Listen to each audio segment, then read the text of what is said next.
Good morning, everybody. Hopefully you've had a good weekend and you've been enjoying summer.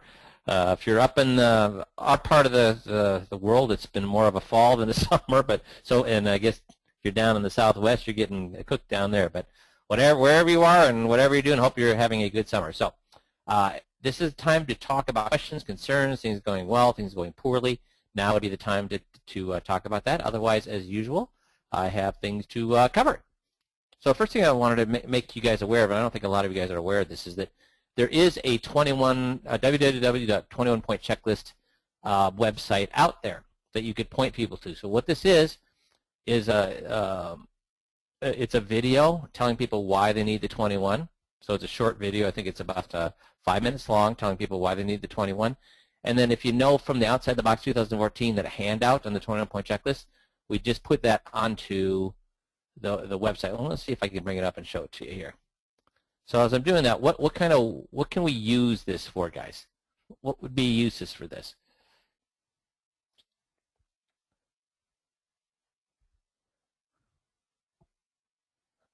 Let's see, here we go. What can we use this for, guys? Nobody's answering. Third party, yep, that's right, Dale, third party endorsement. So here you go. So what's changed recently in the last 5 years? Privacy laws have eroded our ability to protect our personal affairs. Tax laws have become even more complicated, hiding easy-to-do tax reductions for the average taxpayer. Health insurance and medical coverage has become a complicated and arduous endeavor. Bank and financial institutions have instituted actions to protect themselves, things that can actually hurt the unknowing consumer. And then here's the why you need to do the 21-point checklist, and then referenced down here are all of the Consumer Financial Protection Bureau, FINRA Education Foundation, the Department of the Treasury, the FINRA, and Section Dodd-Frank Act, the Library of Congress. So I mean, we got all the different references down there. So we got some ideas here. Third party, absolutely. Non-event contact, sure. Leave behind or recap after a meeting or phone call, yep. And get prospects to take action and let us provide a checklist. Sure, all those things are right. And then what else could you do with this? Could you, if you have an email checklist, an email contact list, could you send this to them saying, hey, this is a new service we have, check it out. We now offer it at no cost to you. You could do that. So it's if you got friends, neighbors, or relatives, you could do it for them. So if you're trying to get in front of people, this is an excellent way to get in front of people. You could say, basically, this is a new service we have. Check it out. It's only available to a few advisors in our state or in our area or whatever you want to say. So it's a way to endorse what you're doing. So please make sure that you know that this is available and that you're using it to generate more people doing 21s. And as we pointed out last week, no, I guess 2 weeks ago, I'd love to do this as a blog post of the download only. Yeah, absolutely. You could do this as a blog post. Absolutely. You have my permission. So how many people, can I ask you guys a question? Is the 21-point checklist age specific? Is it 20? That's right, it's not.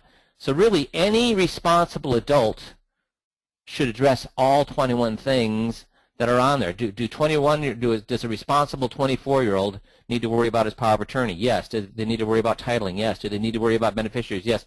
I mean, anybody can benefit from the 21-point checklist. So if that's the case, why do we market to seniors then, or retirees? Because that's where the money is and the money can be moved. But that doesn't mean that we can't help people who are younger with the 21-point checklist. Everybody can benefit from the 21-point checklist. And Missy also put up onto the website the video of the coaching call where we walk through all the consequences of people not doing any one of the 21 things. And any one of those 21 things could sink somebody no matter how well off they are right now. So please use this as you would see fit. There we go. Okay. So now on with our coaching call. So startups. I mean, we've grown up in a really unique economy in that virtually no other companies have done what the companies that we've grown up with in the last 20 years have done, going from basically nothing to huge companies in 3, 4, 5 years. I mean, look at Google, Facebook, Amazon. I mean, all those, they were nothing, and then they were huge. So what makes startups, what allows startups to do that, to go from nothing to huge very, very quickly? And can we use any of the same things in our own practices? Absolutely we can. So let's look at some of the characteristics of a startup. First characteristic is they have a laser-like focus on client experience. Who here has used Zappos? Who here has used Zappos?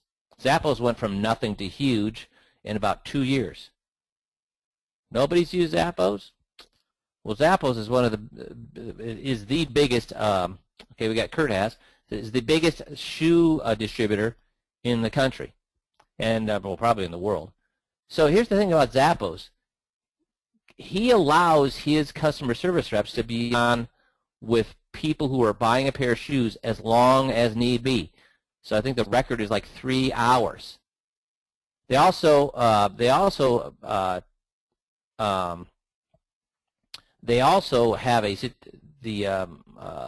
attitude of they send your shoes out standard, and then what do? They surprise you with overnight. So they're all about client experience. They're all about client experience. Now Facebook has gotten in trouble because they're so laser-like focused on client experience, it's gotten creepy. But that's what the reason they're doing all those things is they want the client experience to be so good that people keep coming back. So client experience is the thing that grows people. Amazon, Zappos, Facebook, right or wrong, what they're doing, they're all about client experience. Now here's the sad thing, guys. Do any of you know, so great, Dan Rusky says he's had a great experience. So we got, Matt has read the book. Yeah, the book is awesome. The book that the creator of Zappos wrote is an awesome book. A lot of things that you can take from there. So, but here's the thing. Have any of you guys had an experience where there's a guy across town, he's dumb as a stump. He knows nothing about financial advice. Every time you run across one of his clients, he's got everybody shoved into American funds or Putnam funds. I mean, I don't care if they're 20 years old or 80 years old. Everyone's using Putnam funds. So this guy has no clue, and yet he is as successful as anybody in town. He's making money hand over fist. Everybody in town works with the guy. Have you ever seen a guy like that, guys? I had him in my territory. Yeah.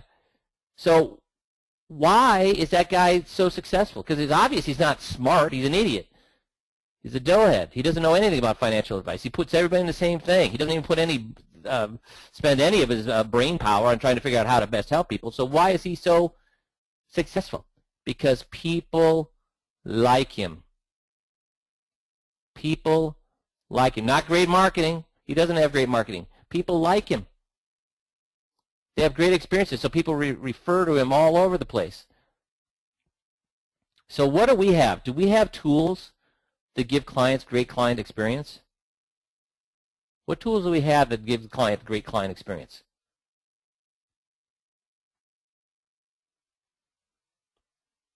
Nobody knows?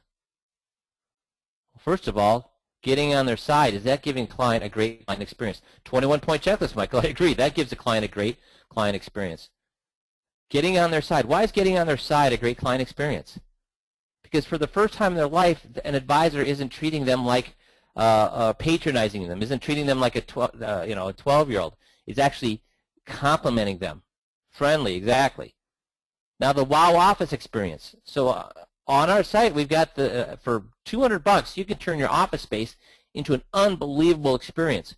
So let's see how many of you have read the Wow Office experience. What kind of things can we do for the Wow Office experience? Let's see if you guys are implementing these things. And again, here's the great thing.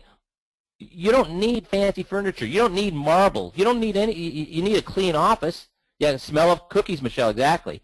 So you can get a little toaster oven and go to the grocery store and get those sliced up tubes of cookies and cook them and have the smell of cookies and cookies available to people when they come in. That's right, greet them by name. All right, you guys are getting it. So you have a welcome sign in the front of your office place saying, welcome to Mr. and Mrs. Smith, welcome to Mr. and Mrs. Johnson. and then your staff or your receptionist greets them by name when they come in. They don't say, "Hi, can I help you?" They say, "Hi, Mr. and Mrs. Johnson, welcome." That's two things. What else can we do? Client pictures, yes, Barry, exactly. Client pictures all over the wall from your barbecues or your Christmas lights tour or whatever things you like, whatever a client appreciation event you want to do. So we got cookies, we got names on the boards, we got greet them by name, welcome signs, and then also beverages, guys. So get one of those Tassimos or whatever else they call them now, those beverage dispensers that you put the little pack in, and it gives you a beverage of one by one, and then you have a beverage menu. Now, what's the important? Keurig does it, absolutely, Dan. So you have a menu that you hand the client, and that's nice the first time, but the second time is the charm. Why is the second time the charm, guys? The second time they come in, that's the charm. Why? You remember Dale, exactly. There's nothing that warms somebody or impresses somebody more than when you remember what they drank last time. If you go to a restaurant and they remember what you ordered last time, or if you go to a bar and they remember what you drank last time, how does that make you feel? So you take that menu that they choose, the beverage, you put it into their folder, and the next time they come, you say, "Do you want do you want Earl Grey tea again? Do you want caramel coffee again?" So that impresses the heck out of people. Using their name, remembering what they like, that really has an experience. Much more so than fancy furniture. Much more so than marble on the floor.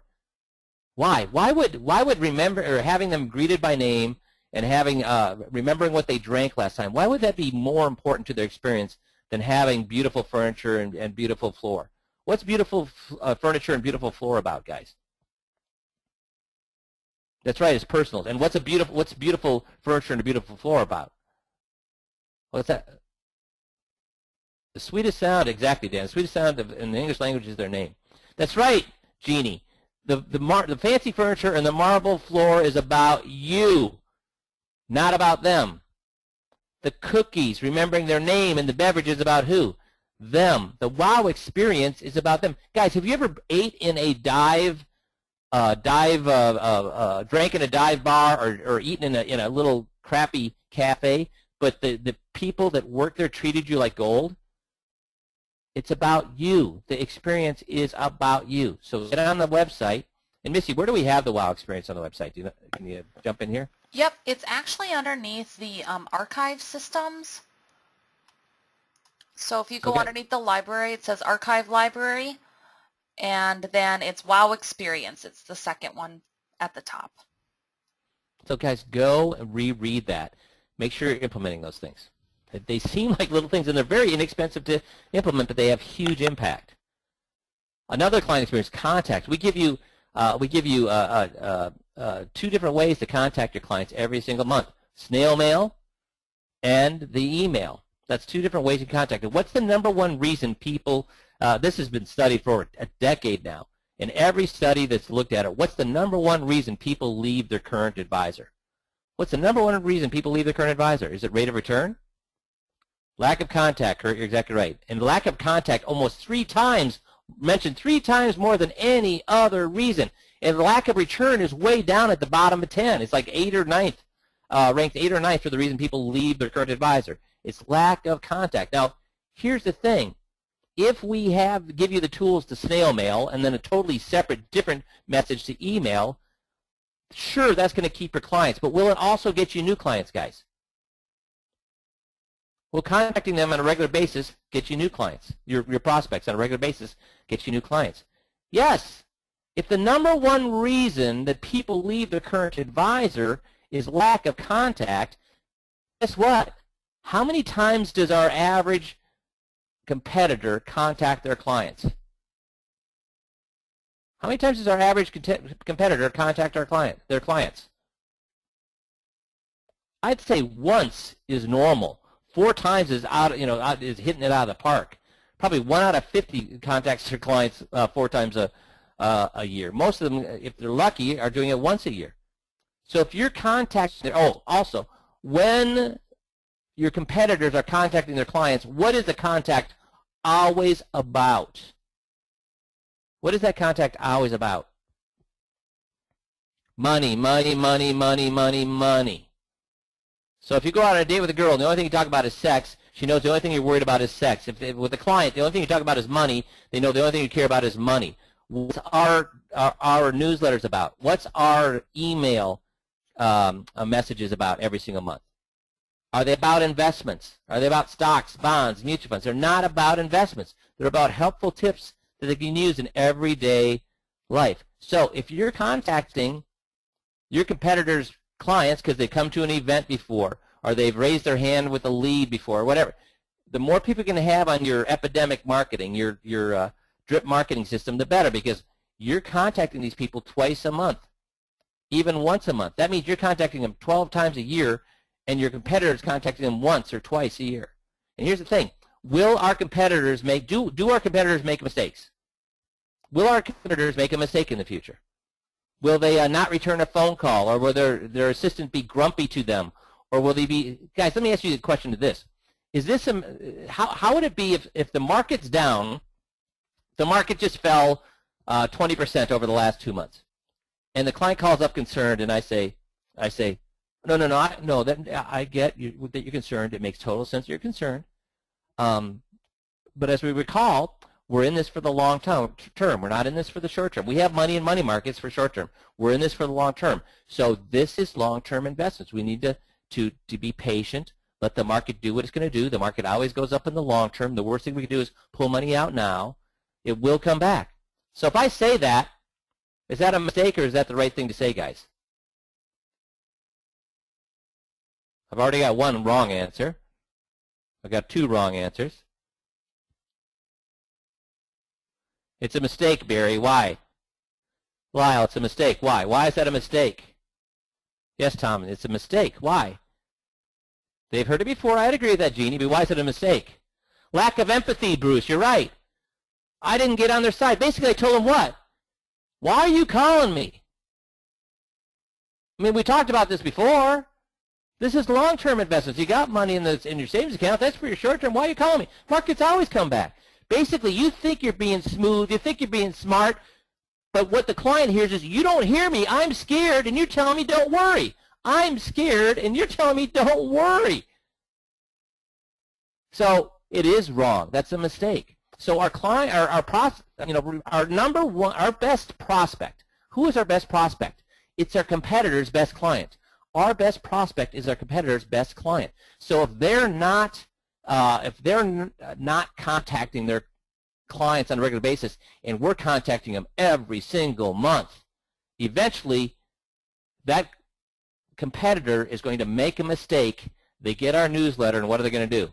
And guys, I get guys calling me all the time saying, I can't believe how well this newsletter works. Guys that came to my event 7 months ago called up out of the blue, and they want to move over to me, just out of the blue. Guys, it only costs you 50 cents to send that newsletter to your prospects and your clients every single month. Summer's a great time to get started on that program and to get it going. You will make tons of money. And the nice thing is, because you put a little paragraph about yourself on it, it makes them feel like they're getting to know you. And people work with who?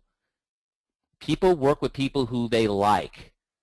People work with people that they know and feel. And so when you're talking about your family and your kids and whatever else, they like you more and more and more, whether they're a client or a prospect. So make sure you're implementing that. So the Epidemic Monthly pieces. Handwritten cards. You've heard me say this over and over and over again. How many handwritten cards do you get, other than from me sending them to you for doing business, how many handwritten cards do you get in a year or in 2 years? Heck, Christmas cards. How do people send Christmas cards now, guys? They don't even do handwritten notes for Christmas cards. They send out letters that are the same letter they've sent to every single other person on their list, right? I'll tell you straight out, I left my banking relationship because he sent me a Christmas card with the printed message in there, and everybody in the staff signed the note, and I left them. Why did I leave them? Why did I leave that banking relationship? Now keep in mind, I had other banks after me at that point. So if I didn't have other banks after me at that point, I probably wouldn't have left them. But what did that bank tell me by them just sending me a pre-printed Christmas card with people who just signed? That's right. They didn't even know who it was. Did they even know the card they were signing when they signed that card? Would it have, I'm just the number, exactly, Frank and Jeannie. So would they have been better not even sending the card? Wouldn't they have been better not even sending the card? Because at least then Frank wouldn't I have been out of sight, out of mind, and I wouldn't even have been thinking about them. But by sending me a card that was pre-printed and all they did, and even worse, have you guys ever gotten a card that not only was the message pre-printed, but the signature was pre-printed? What does that tell you? They've been better off sending a card with no card at all than sending a card like that, because they just told you I could give a rat's patootie about you. You're just a number. So guys, use a handwritten card. The year I made $1 million a year in private practice, I was sending out 200 cards a month. Cards for anniversary dates for them being clients, cards for thanking them for coming to events, cards for birthdays. I mean, cards, I was sending out 200 cards a month. So every Thursday, my wife would go to bed early, and I'd sit up, and I'd write 50 cards. So 50 cards a week, 200 cards a month. It's so effective. Let's see, Tom's saying, to be effective, you need to spend on the postage and handwritten. No, exactly.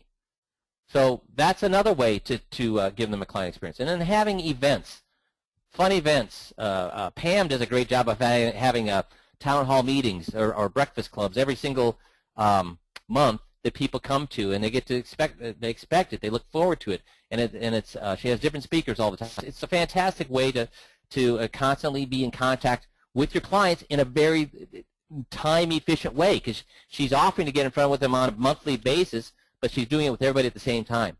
And they bring friends. Client appreciation is absolutely, Brahma. And then annual reviews. You got to do your annual reviews. And the great thing, how is our annual review different from every other annual review out there, guys?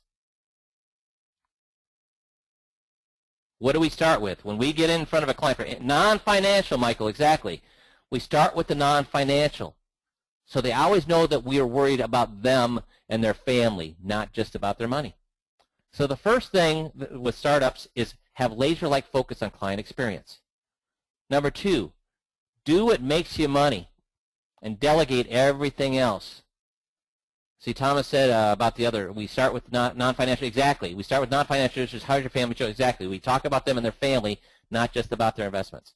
The second thing we want to do is do what makes you money. Delegate everything else. Guys, I talked to so many people, so many of the advisors, and they've been on the system for a year, and they're still not good at the system. They're still not good at getting on their side. They're still not good at the scripts. And I asked them, what have you been doing for a year? And guess what they tell me? They got all sorts of things that they've been doing. But when I ask them to send me their calendar, will they send me their calendar? They won't send me their calendar. Why? What does their calendar look like? Were any of the things that they're doing important? Were any of the things they were doing really that important? Guys, if you're not using your time to either learn the system or be in front of people, what are you doing with time? If you're not using that time to learn the system, become better, hone your skills, sharpen your axe, or to be in front of people, what is going on with your time? Wasting it, doing busy work, exactly. Reading the paper, dealing with clients who make you no money, chasing your tail. And I understand some of us have financial constraints, and you're not able to hire an assistant. But when should you hire an assistant? When you want to make more money, or before you? Should you hire an assistant after you're making money, or before you're making money? There's a rule. The rule is for every $300,000 you want to make, you need to hire another person. And you have to hire them before you make that $300,000, not after $300,000. So if you want to make $300,000, you need to hire an assistant now. If you want to make more than $300,000, you need to hire your next assistant so that you can make $600,000. And then you need to hire your next assistant so you can make $1 million. So hire people and delegate everything. You shouldn't be stuffing envelopes yourself. And if you are stuffing your envelopes, when should you be stuffing those envelopes?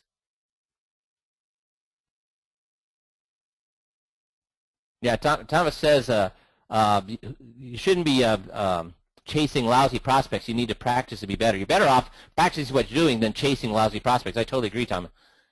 Yeah, at night. Stuff your envelopes at night after hours. That's what I did when I was poor. I did all the stuff that wasn't making me money after hours. Why? Why do you have to do it at night, guys? Why shouldn't you just stuff those envelopes during your regular working day?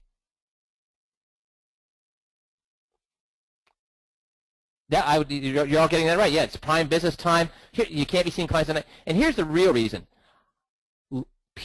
Guys I've seen in this business who are not successful will go home at 5 o'clock and think they worked a hard day. They thought they worked 8 hours, but did they really work 8 hours, or were they stuffing envelopes, reading papers, looking at their emails, searching for the next marketing system that they're going to use? They did everything but what?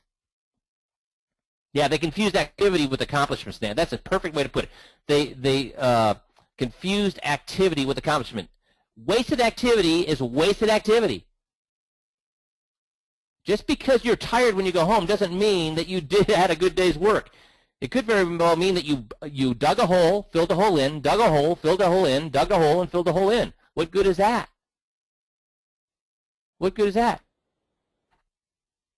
So, guys, please. Oh, what happened? Oh, thank you, Microsoft. Let me go back to my slideshow here.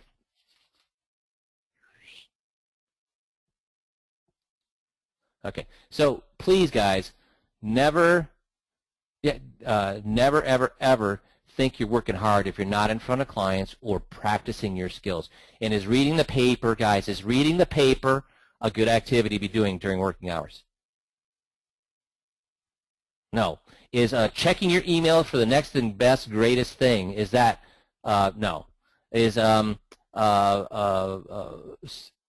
trying to find the next great money management system, is that?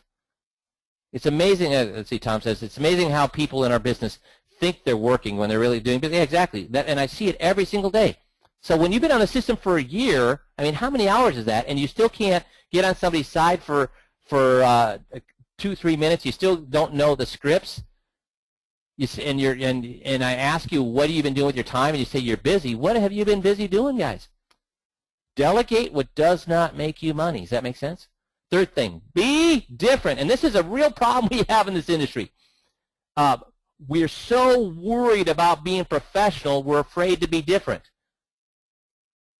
We're so worried about being professional, we're afraid to be different. Guys, we need to be different. Now, the 21-point checklist allows you to look different than everybody else out there. It allows you to show that you care versus about them as human beings, not just about their money. But, guys, don't worry about being different. One of the ways we do this is in our tone, in our voice. When I'm talking to somebody, guys, where is my tone? Where is my voice? Where's my inflections, my speed? Is it all over the place? Am I afraid to act out and be weird with the client to make a point? No, be different. Always be different. Different isn't always better, but better is always different. Exactly, Dan. Different is always better. So just because you're different doesn't mean it's better. But I guarantee you, when you look at somebody who's better, they are different. They are different. So don't be afraid to do things that are going to make you look a little bit different. Be transparent. This, guys, our whole disclosure meeting is about what? Our whole disclosure meeting is about what? Being, what is our whole disclosure meeting about? It's about what? Giving the client transparency, right, Dan? It's giving our clients a better view of what they have than they've ever had in their entire life. Guys, is our 21-point checklist, our disclosure meeting, is it about selling anything? Should I go in there and think that I'm selling something to somebody with the 20-point checklist? No. All I'm doing is what? Giving them the first time in their life, showing them what they have better than they've ever had before. Now, if that's the case, when I'm selling, I better what? When I get to the third meeting or implementation meeting, when I'm actually showing product, I darn well better what? Be just as transparent. So remember about a month ago, we went through the fixed index annuity presentation. Did we talk about liquidity, guys? Were we completely, I mean, how many questions did I ask them about liquidity? How clear were they on the liquidity? I asked them probably 20 questions on liquidity, whether they thought this was liquid enough. Did we cover the fees? Did we cover whether now is the right time? Did we compare it with their current investments? Did we talk about the fact that it may not give you the best rate of return? It gives you a better rate of return, not necessarily the best rate of return. So you look at the yellow pad presentation and look at the fixed index annuity presentation. The whole presentation is designed around what? Being 100% completely transparent with all the downsides and making sure that they're what? Comfortable with it. So let me ask you a question, guys. A lot of you, and we've talked about this, you think that I'm beating a dead horse with the presentation. I'm beating the dead horse with the presentation. Why do you think a lot of guys are a little bit skittish about having the client tell them 15 times that it's liquid enough? Telling them 15 times that the fees are fine. Why do you think a lot of advisors are skittish about doing that? Most advisors, how much time do they want to spend around liquidity? How much time do they want to spend around fees? How much time do they want to spend around is now the right time?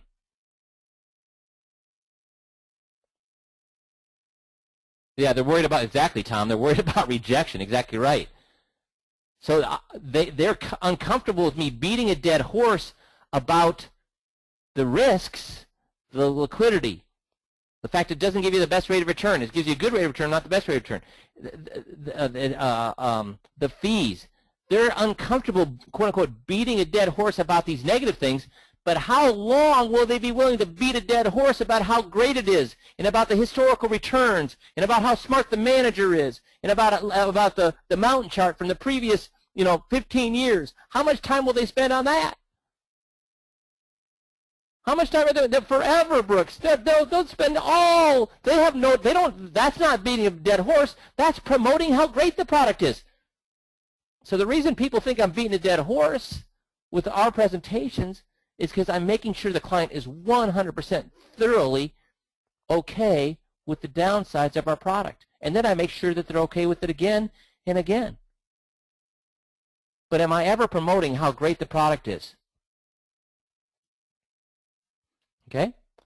And then adopt and test ideas quickly. So, again, part of being different is what? Doing things other people don't do. So when you look at Facebook, Google, Amazon, they're constantly doing what? Rolling out new things. Are they ever sitting on their laurels? Are they ever saying, well, this is the way I always did it? Do they ever say, this is the way we always did it? Do they ever say, well, this is what all the other guys are doing? They don't say that kind of stuff. You got to do something that's different than everybody else out there, and you need to be able to try things. Now, here's the thing that we found in the last 14 years. If something's working, we just learned this, and we'll hear about it in the next couple weeks. If something's working for a guy in New Jersey, does that mean it's going to work for somebody in Nebraska? If something's working for a guy in New Jersey, does it mean it's going to work for a guy in Nebraska? No, it doesn't. So what we did find is that generally 2 or 3 things are working all the time, but not necessarily those same 2 or 3 things for everybody. And that's the great thing about having a system, because all of you guys are doing the same things, so we're gathering feedback. See, it's kind of hard to test something yourself, isn't it? You can't do it enough to test, because doing something one time, is that a good test? Doing something one time and it not working, is that a good test? No, it's not. So by having you guys all doing the same thing and giving us the information back here in Rochester, we're able to then disseminate that into things that are working and not working across the country. And that's the great thing about everybody doing the same thing, is that you have a lot of guys copying the same thing. So, and again, not a lot, 150 guys, so that when we get feedback, we're getting, you doing it one time is like doing it 150 times because everybody else is doing it as well. We're able to gather that information, analyze it, and then get it back to you. And you're going to see we're going to make a little change here in the next couple of weeks for the better because of the feedback we get. And number 6, surround yourself with people that challenge you. So all of you, just by being part of 5Q, have done that, right? Let's see. We've realized that people are all unique and different.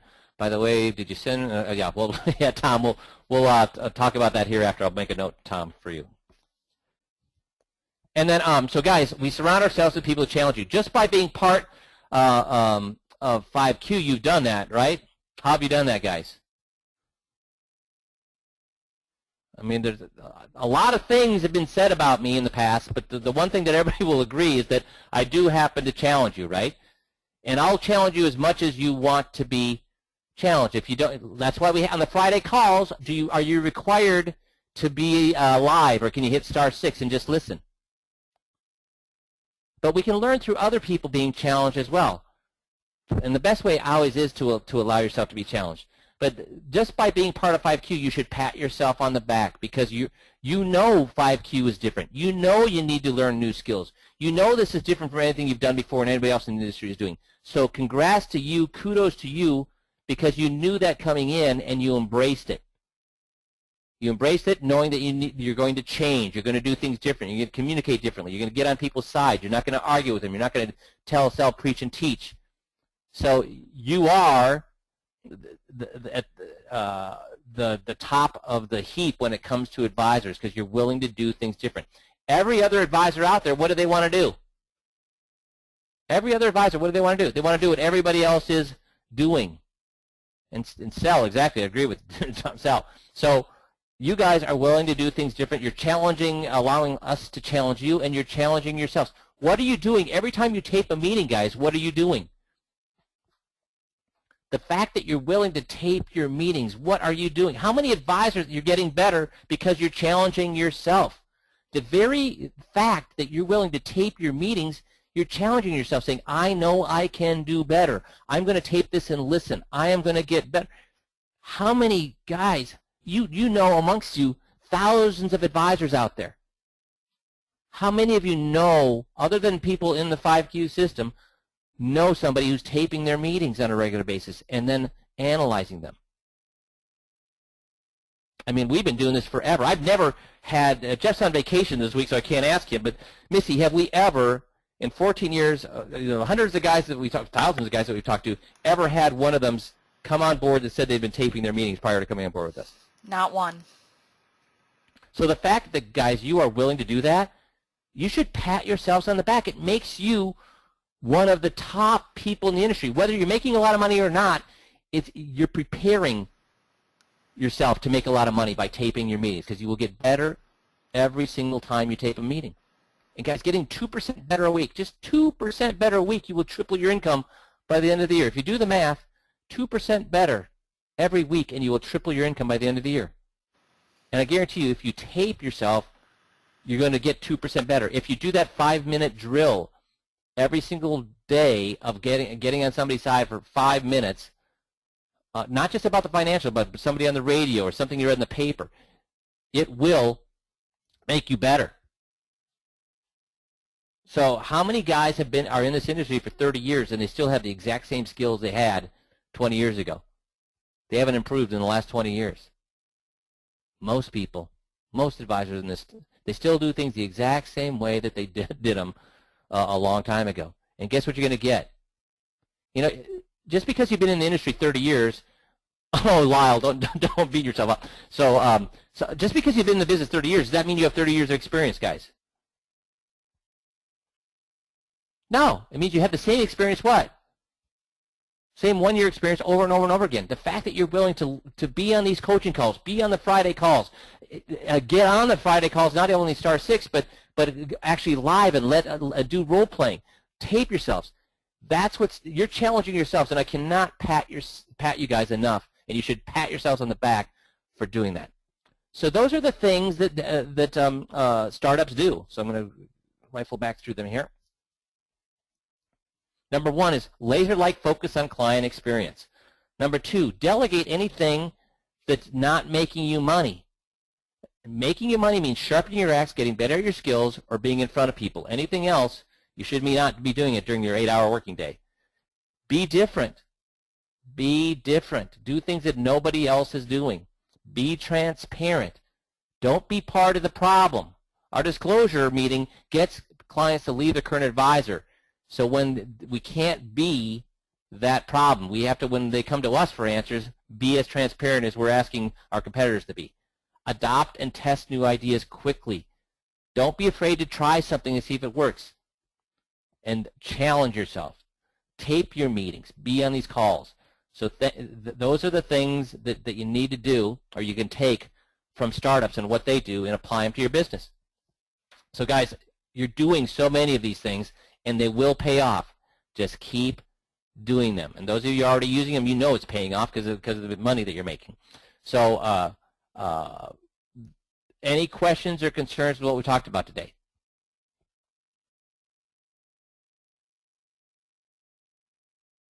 Cool. Well then, how many? Yeah, Tom's talking. How many of us go to lunch? For 2-hour lunches, hit the gym, meet a buddy. I mean, it's crazy, guys. When you're at work, be at work. When you're at home, be at home. Don't let the two mix. Okay. So thanks for all that you guys do, and I hope you have a wonderful week. And we will talk to you all on Friday. Thanks, guys.